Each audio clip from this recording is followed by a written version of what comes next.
Chosen one, lock your attention on this message right now. That quiet guilt you have been carrying all week, the feeling that you somehow crossed a line you cannot uncross, silence it. What I am about to tell you will rewrite everything you thought you knew about what just happened. The enemy has been working overtime this week for one reason and one reason only. He saw what you did, and he knows what it activated. It all ends today. The shame, the second-guessing, the spiritual heaviness pressing down on your chest like a stone. But here is the part that will shake you. It is not ending in spite of what happened. It is ending because of it. Think back to that moment this week when you acted without thinking. Maybe you said something that came from a place so raw, so unfiltered, so honest, that the moment the words left your mouth, you felt the room shift. Or maybe it was something quieter, a decision you made alone in the dark when no one was watching, that came from a depth inside you that you did not even know existed. You looked at what you had done and immediately started apologizing to God in your mind, convinced you had embarrassed yourself before heaven. You did not know it then, but what you did not make God turn away. It made heaven stop. You did not find this message by accident. The algorithm did not bring you here. God did. This is a divine appointment written into your timeline before you ever drew your first breath. You are standing at a threshold that most chosen ones never even get close to. Stay until the very last second, because in the next few minutes, I am going to hand you the legal decree that explains exactly what happened in the spiritual realm the moment you acted. I am going to show you the precise reason the Archangel Michael stopped mid-assignment and turned his attention toward your life. And at the end, I am going to give you the declaration that seals what God just put into motion so the enemy cannot reverse it. Do not click away. Your future self is on the other side of this message, begging you to stay, because if you leave now, you will walk away from a verdict that has already been rendered in your favor. I know what the last 72 hours have felt like. The atmosphere has been strange, not loud, strange, like something shifted, and you cannot locate where the shift started. Maybe you have been replaying that moment on a loop, trying to figure out if you went too far. Maybe you woke up at 3 in the morning this week with a tightness in your chest, staring at the ceiling, running the scenario again, wondering if God was disappointed. Or maybe you have just felt this unexplainable weight. Not sadness exactly, but something heavier than sadness, like you are waiting for a consequence that has not arrived yet. You feel suspended between what you did and what comes next. And in that suspension, the enemy has been whispering a very specific lie. He has been telling you that what you did was too much, that you moved outside the lines, that God tolerates your weakness, but this time you genuinely caught him off guard, and not in a good way. He has been replaying the moment back to you over and over, narrating it like a prosecutor building a case, telling you that you finally showed heaven who you really are. He is telling you that you disqualified yourself. But I need you to hear what the scripture actually says about this moment. Job 38:4 records the moment God answered Job out of the whirlwind and said, "Where were you when I laid the foundation of the earth?" And what the scholars miss, what the religious tradition skips over, is that God did not ask that question out of frustration. He asked it out of awe, because Job had pressed in with such desperate, unfiltered honesty that it moved the conversation to a register most humans never reach. God was not offended by Job's rawness. He responded to it directly, personally, with fire. Listen to that. God does not get uncomfortable when you are unfiltered. He gets closer. The heaviness you feel right now is not the weight of divine disappointment. It is the weight of divine proximity. It is what it feels like when heaven pulls in close. The pressure in your chest is not punishment. It is presence. What you did not create distance. It collapsed it. You think that moment was a mistake. You think the rawness, the honesty, the unguarded thing that came out of you without permission was evidence of your failure. Let me reframe your reality right now. That was not a lapse. That was a breakthrough.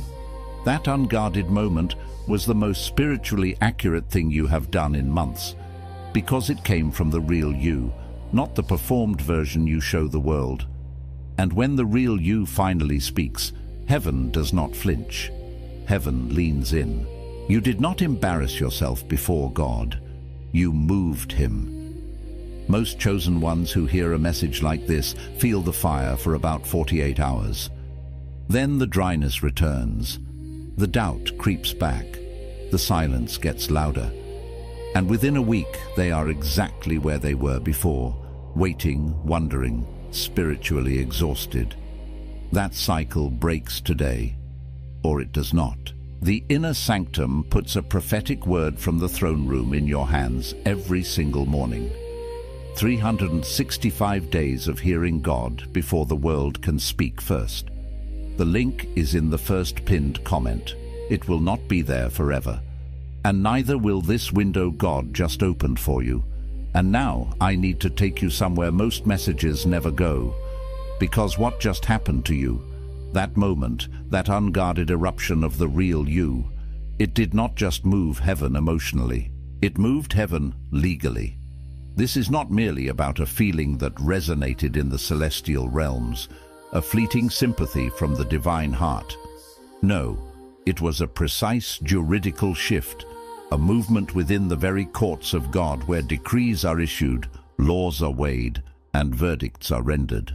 It was as if a gavel struck a celestial sounding block, declaring a new order on your behalf. Until you fully grasp and internalize this legal dimension of what just transpired in the spiritual realm, understanding it not as a mystical possibility, but as a concrete, irrevocable judgment, you will unfortunately continue to linger at the very precipice of your breakthrough, gazing at a door you believe to be stubbornly shut. You will find yourself wondering why it won't yield, why the path ahead remains obscured, when in truth, by divine decree, that door has already swung wide open.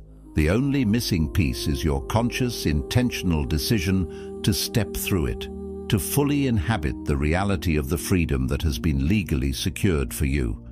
You just haven't walked through it yet. There is a profound and revolutionary principle buried within the ancient texts of the Book of Numbers, a truth that the modern church, in its focus on personal spiritual experiences, has largely overlooked, much to its own detriment.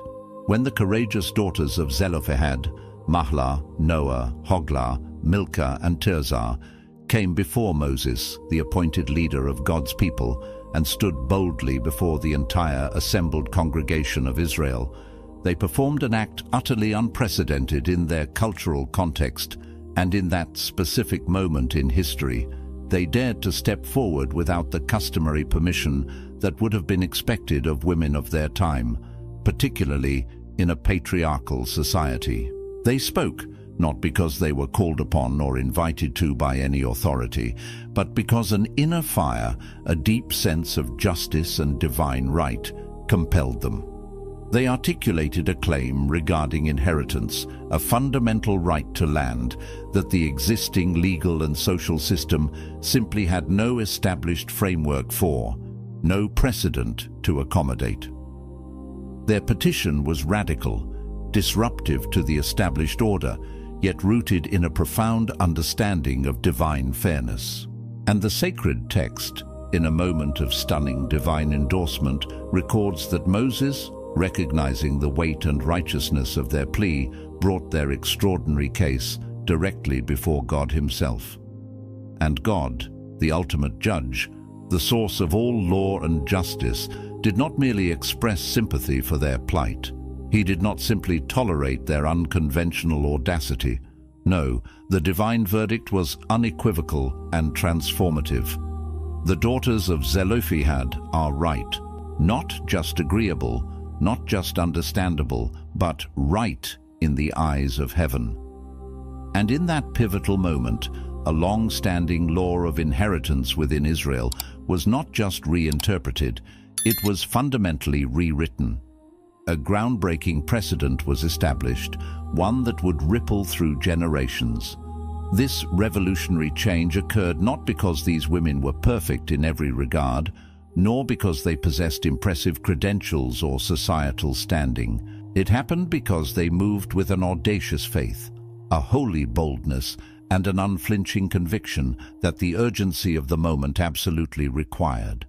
And heaven, with its perfect scales of justice, recognized that audacious move as utterly legitimate and fundamentally righteous.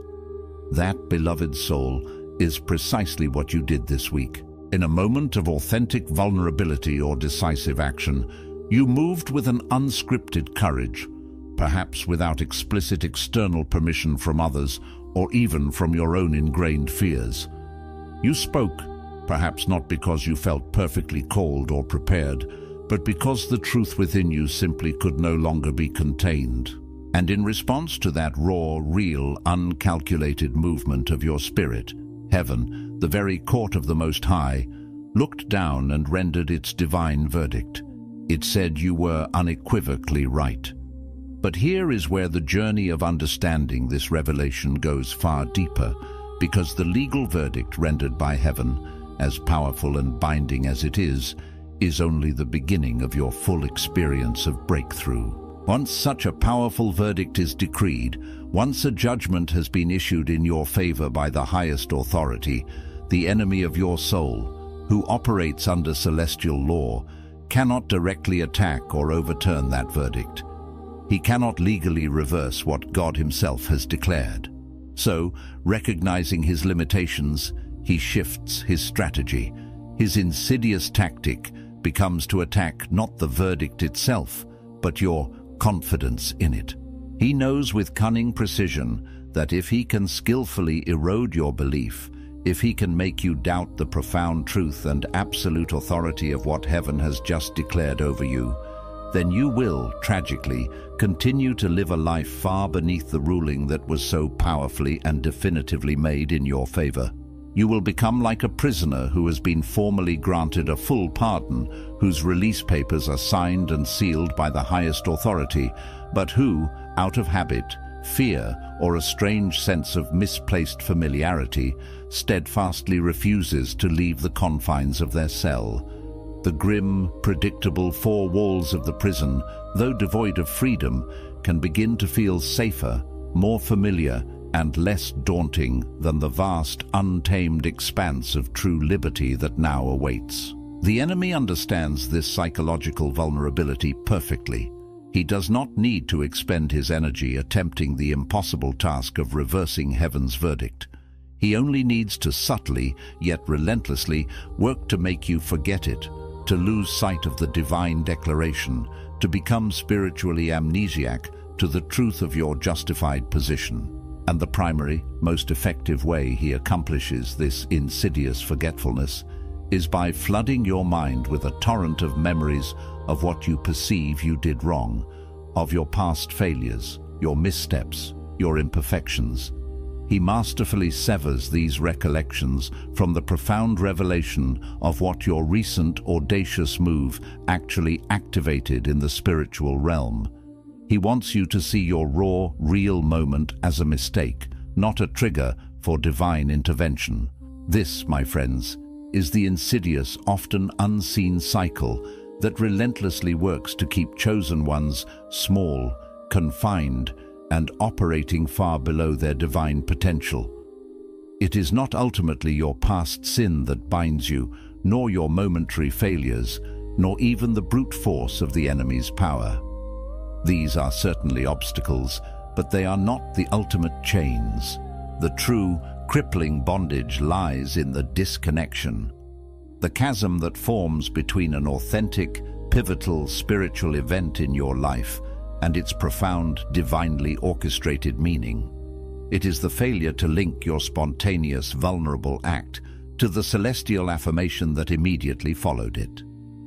Consider for a moment the iconic narrative of Peter walking on water, a story rich with layers of spiritual truth.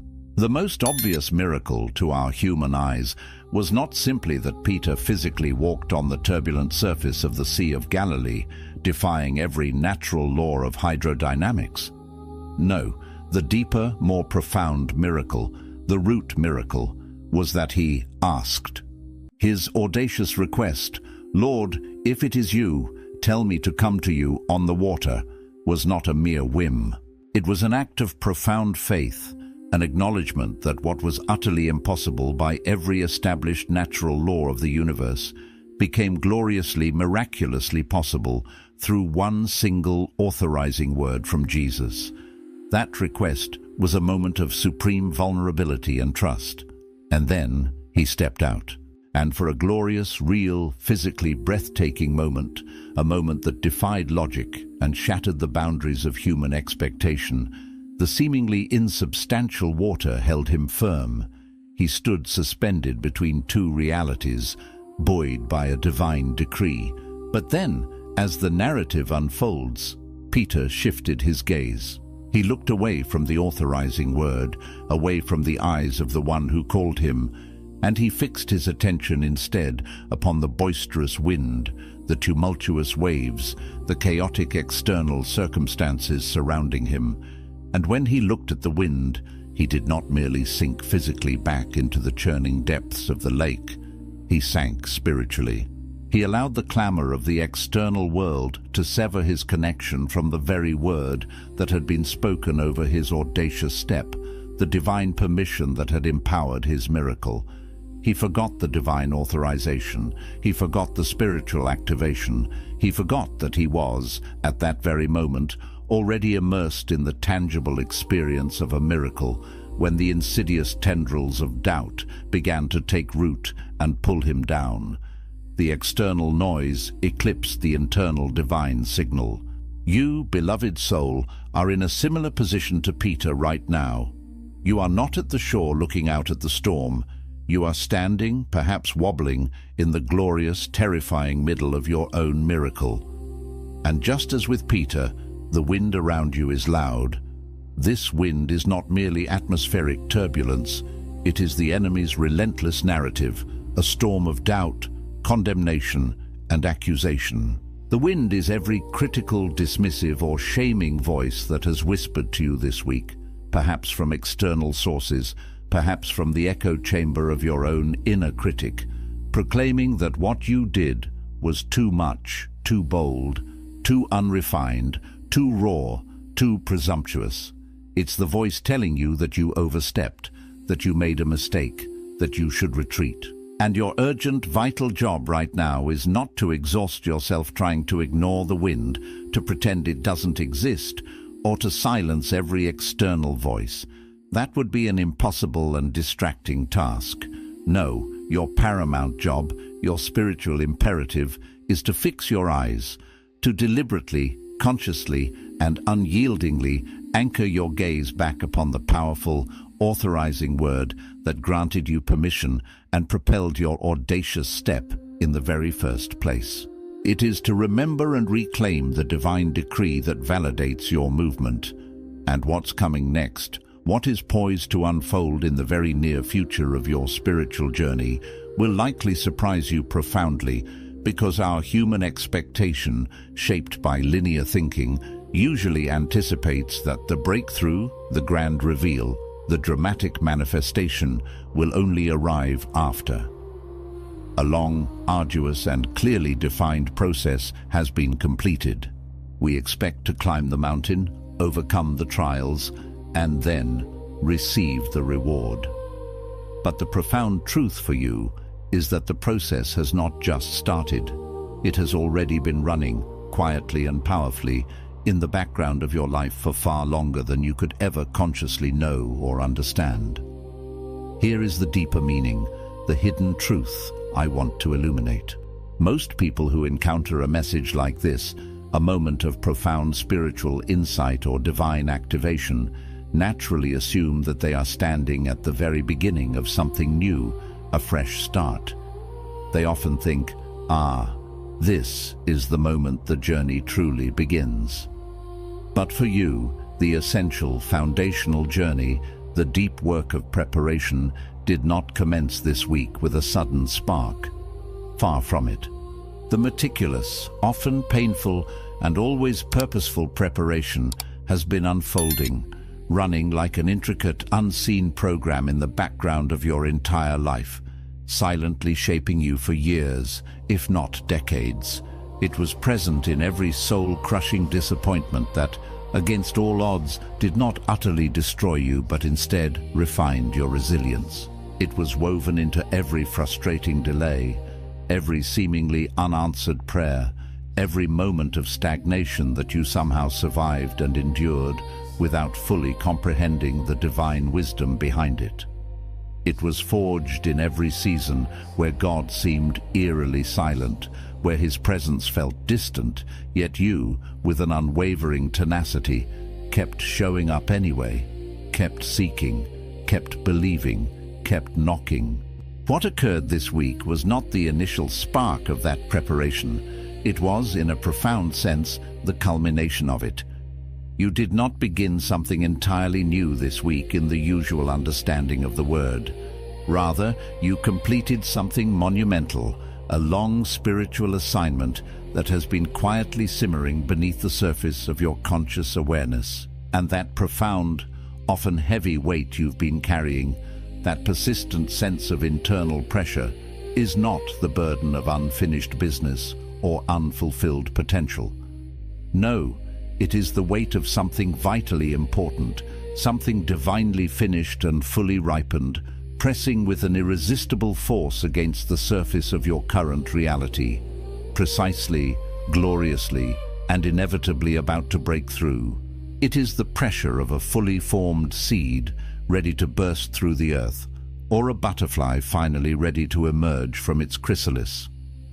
The ancient prophet Elijah, after one of the most electrifying and triumphant moments in his entire ministry, knew this specific, peculiar weight intimately. After the earth-shattering drama on Mount Carmel, after the fire of God spectacularly fell from heaven, consuming the sacrifice and the altar, after the false prophets of Baal were utterly silenced and exposed, after one of the most dramatic and undeniable divine interventions recorded in the entire biblical narrative, Elijah, the triumphant prophet, did not immediately experience euphoria or jubilant celebration. Instead, he found himself utterly depleted, physically and spiritually, sitting alone under the desolate shade of a juniper tree, consumed by an exhaustion so profound that he asked God to let him die. This was not because he had failed. Indeed, he had achieved a resounding victory. His despair stemmed from the very intensity of his winning, from the sheer expenditure of spiritual and emotional energy required to stand as a solitary bulwark against the forces of darkness. The completion of a major, divinely ordained spiritual assignment, particularly one of such epic proportions, does not always manifest with the celebratory fanfare we anticipate. Sometimes the aftermath of such a monumental breakthrough can feel less like triumph and more like a profound collapse. Sometimes the quiet that follows a spiritual earthquake, once the shaking has subsided, is not peaceful serenity, but a strange, disorienting stillness where the ground beneath your feet still feels utterly uncertain and precarious. It is the spiritual equivalent of hitting a wall after a marathon sprint, a sudden void after immense exertion. That strange, unsettling atmosphere you have been sensing all week, that disorienting quiet, that feeling of everything being subtly off-kilter, is emphatically not the prelude to judgment or impending doom. It is, in fact, the profound aftermath of a spiritual earthquake that has just rocked the foundations of your old reality. The ground is not crumbling. It is settling, recalibrating to a new, higher vibrational frequency, to a new, established divine order. And in that crucial period of settling and recalibration, just as an angel ministered to Elijah, touching him not just once, but twice, providing sustenance and comfort, the divine message for Elijah and for you was clear.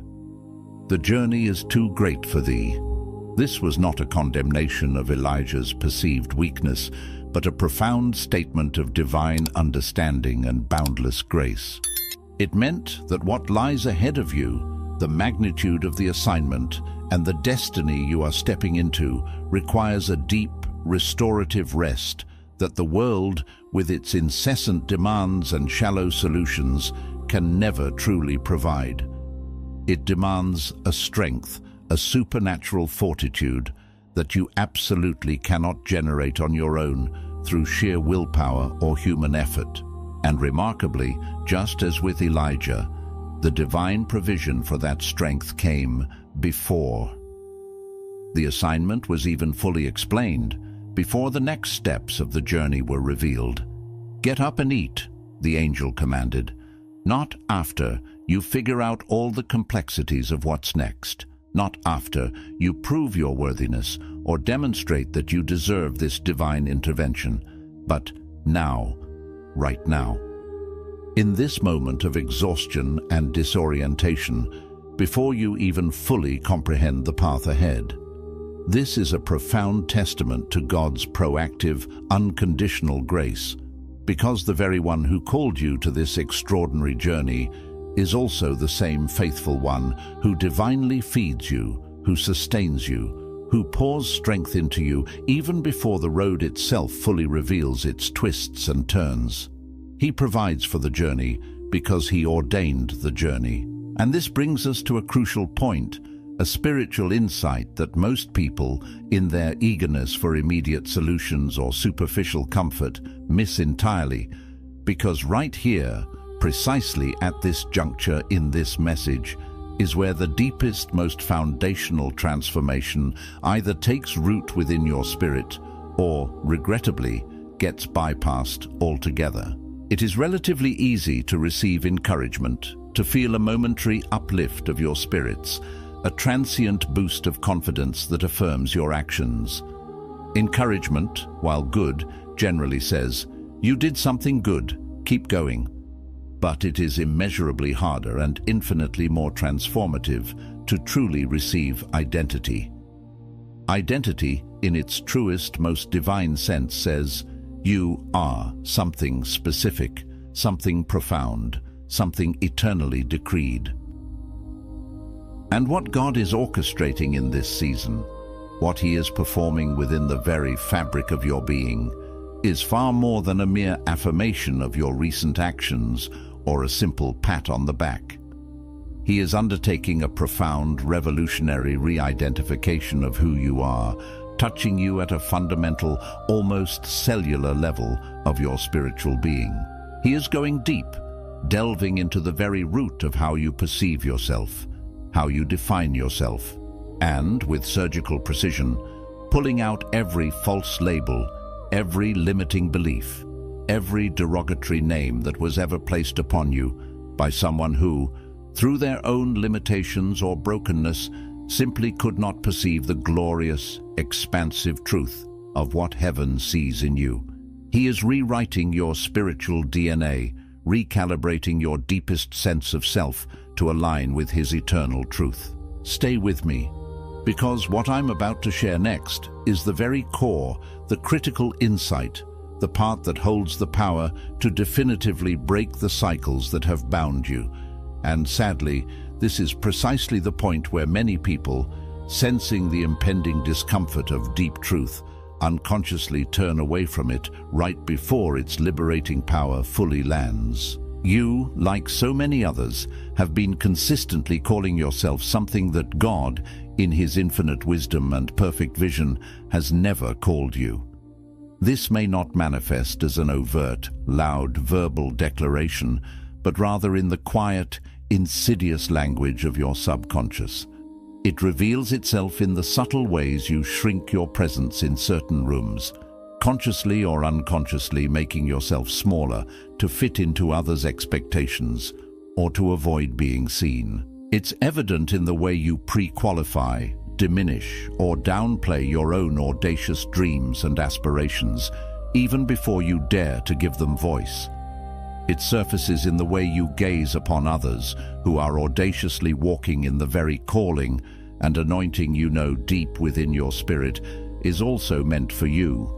And then, in that moment of comparison, you silently tell yourself that they possess something, some inherent quality or advantage that you tragically lack. You have been, in essence, running a fundamental translation error at the very core of your identity, accepting a corrupted file in your spiritual hard drive. The enemy, with cunning precision, whispered a false name, a distorted narrative into your spirit, and somewhere along your journey, perhaps out of sheer spiritual weariness, you stopped actively fighting it. This wasn't necessarily because you fully believed him entirely or consciously embraced the lie. Rather, it was often because the long, agonizing silence of what felt like unanswered prayers began to sound in your vulnerability, like a confirmation of the enemy's narrative. The prolonged delay in the manifestation of your destiny started to feel less like a temporary pause and more like a final, immutable verdict against your calling. And the verdict you ultimately absorbed, the identity you began to internalize and live under, was not the glorious one heaven had legally rendered over you. No, it was the painful, limiting verdict your unhealed wounds had silently, tragically, rendered over yourself. But here, beloved soul, is the divine contradiction, the breathtaking paradox that you likely did not see coming, the stunning truth that flips everything on its head.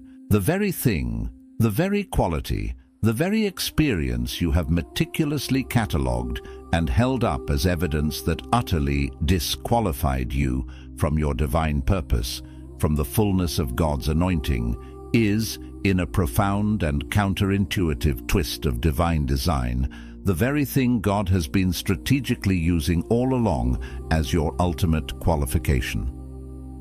The rawness of your authentic being, those beautiful, unpolished edges that speak of life lived and lessons learned, the fierce, unyielding desperation that sometimes drives you to act without a meticulously planned script or a perfect strategy, these are not liabilities in the kingdom of God.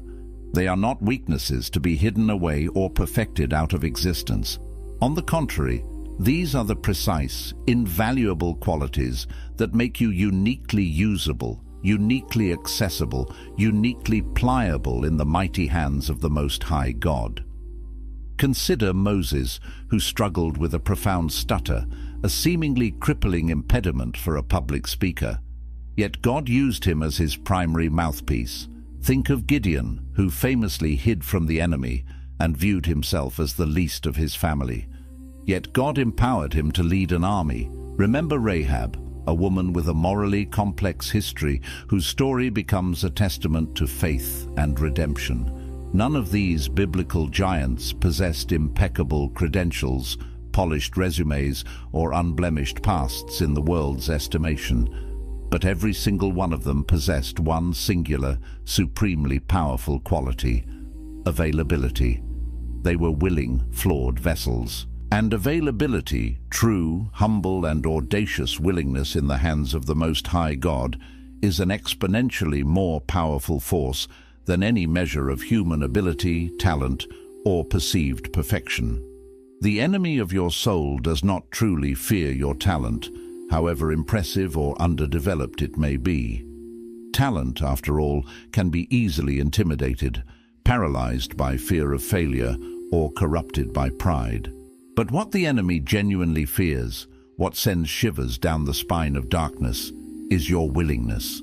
Because willingness, that unyielding, tenacious spirit of yes to God, is a force so pure and so potent that it has the power to bypass every obstacle, every logical barrier, every calculated strategic defense the enemy attempts to erect.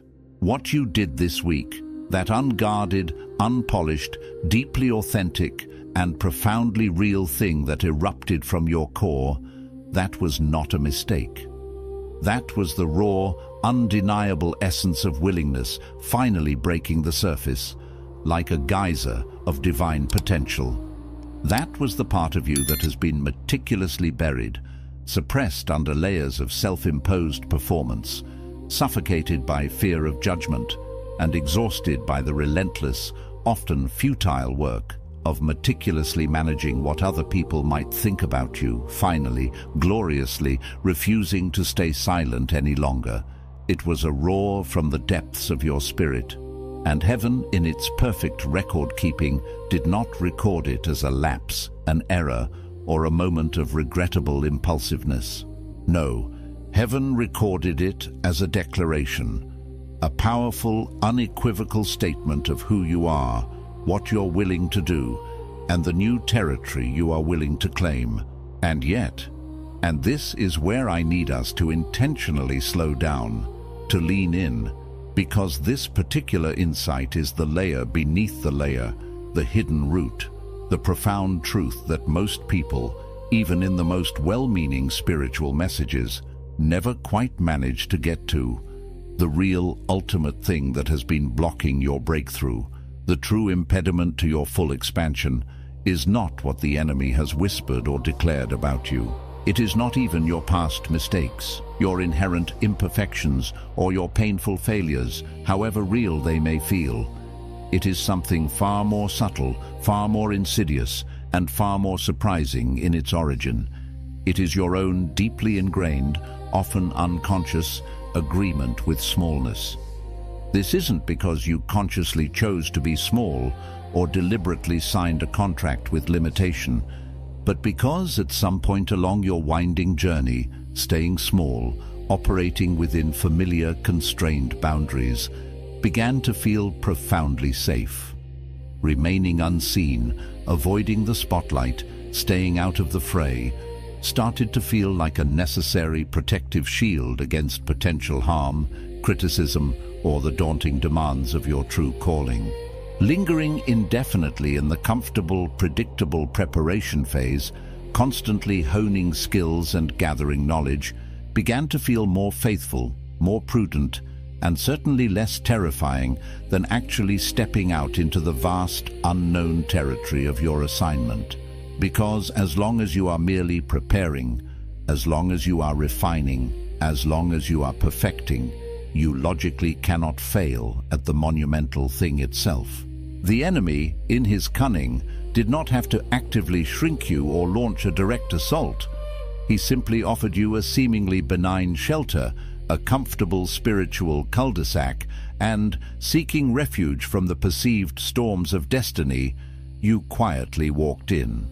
And once inside, the shelter, with its predictable comforts and familiar routines, became so comfortable, so familiar, so reassuringly safe that you subtly, tragically, forgot it had walls at all, believing its confines to be the full extent of your world.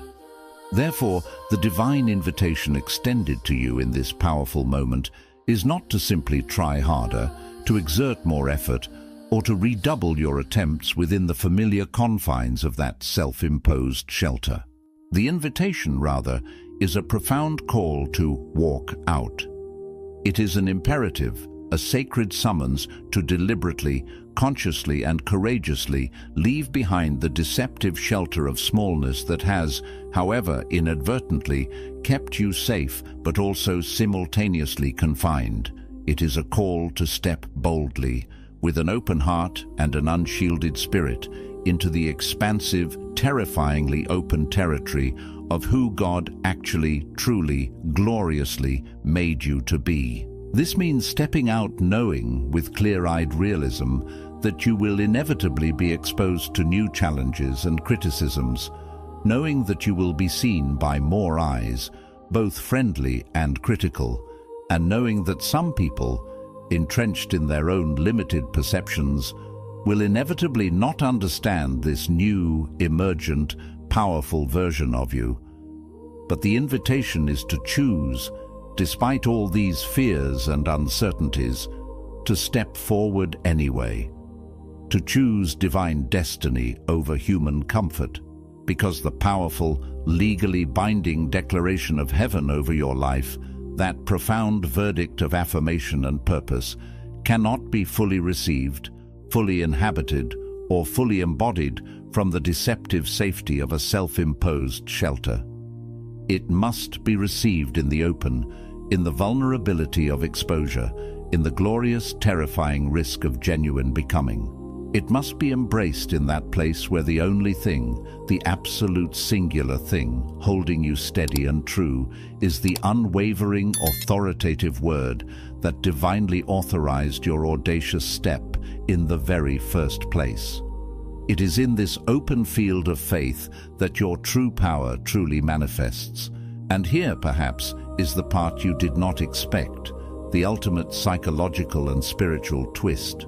The deepest, most persistent thing that has been subconsciously blocking you, holding you back from your full magnificent expression, is not, in fact, the enemy's overt attacks, his fiery darts of temptation, or his insidious whispers of doubt.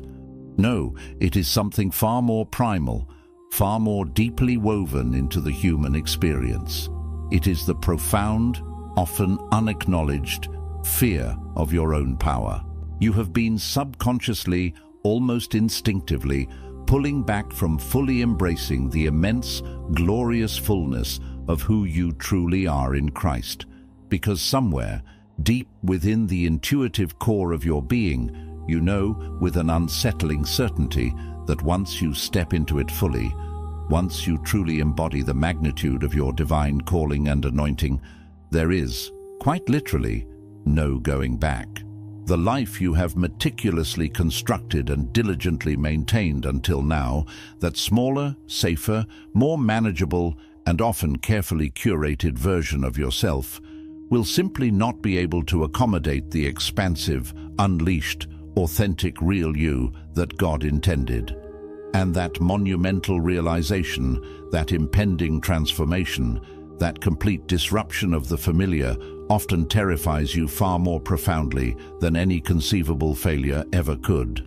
Because even failure, in its own perverse way, still allows you to remain within the confines of the familiar, to retreat to known ground. But true expansion, authentic divine becoming, demands, without compromise, that you irrevocably leave the old behind. It requires a profound, liberating exodus from your past self. But leaving, beloved soul, a decisive, irreversible departure from the familiar and the limited is exactly what this sacred, pivotal moment is asking you to do.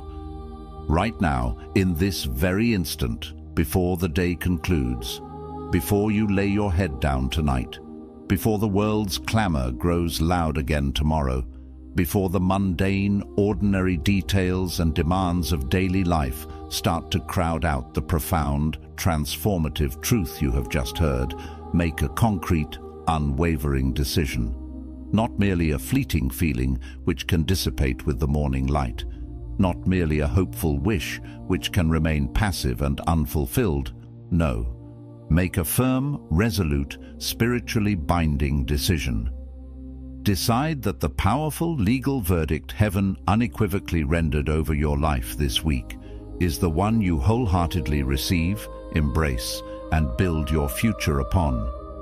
Decide that the false name, the limiting label, the distorted narrative the enemy cunningly gave you is the one you utterly, irrevocably refuse to acknowledge or carry any longer. Decide that the deceptive shelter of smallness, however comforting it once felt, is the one you definitively walk out of, stepping into the vastness of your true calling. And finally, decide that the unguarded, unpolished, deeply authentic, and profoundly real thing that bravely erupted from within you this week is not a version of yourself to be ashamed of, to apologize for, or to recoil from, but rather, it is the precise, invaluable version of you to powerfully build from, to step into, and to fully unleash. Place your hand on your heart right now and say this with everything in you. I release every false verdict spoken over my life by people who could not see what heaven sees. I release the agreement I made with smallness. I release the shelter I built out of fear and called it wisdom. I am not disqualified. I am not too much. I am not too late. I break every cycle that has kept me circling the same mountain, and I declare that this is my new direction. The breakthrough that heaven rendered over my life this week is real, it is legal, and it is mine. I receive my identity, not the one my wounds assigned me, not the one my delays suggested, but the one written in the counsel of God before I drew my first breath. I am seen, I am chosen, I am authorized, and I step forward now. Not when I feel ready, not when the path is clear, but now in the faith that the God who called me is the same God who carries me. The journey ahead is too great for me alone, and I no longer have to carry it alone. What was activated this week does not expire. It only increases, and I receive every dimension of it with my whole heart. Do not, under any circumstances, allow this incredibly potent, life-altering moment to dissolve back into the relentless noise and distractions of tomorrow. The inner sanctum is designed precisely for this purpose. It puts a fresh, empowering word from the very throne room of God directly into your hands every single morning, because one singular moment of profound clarity, while immensely powerful and catalytic, must be sustained. A daily, consistent renewal of spiritual truth, a continuous recalibration to divine perspective, is what powerfully anchors and sustains everything magnificent God has just put into motion within your life. The crucial link for this daily nourishment is conveniently located in the first pinned comment below this message. Go there now, with urgency and intentionality, before the enemy has a single chance to infiltrate your mind and begin to narrate a distorted, doubt-filled version of what just powerfully happened here. What was profoundly opened, activated, and declared in this message needs ongoing, consistent, daily protection and spiritual fortification. And that, beloved soul, is exactly what is waiting for you there.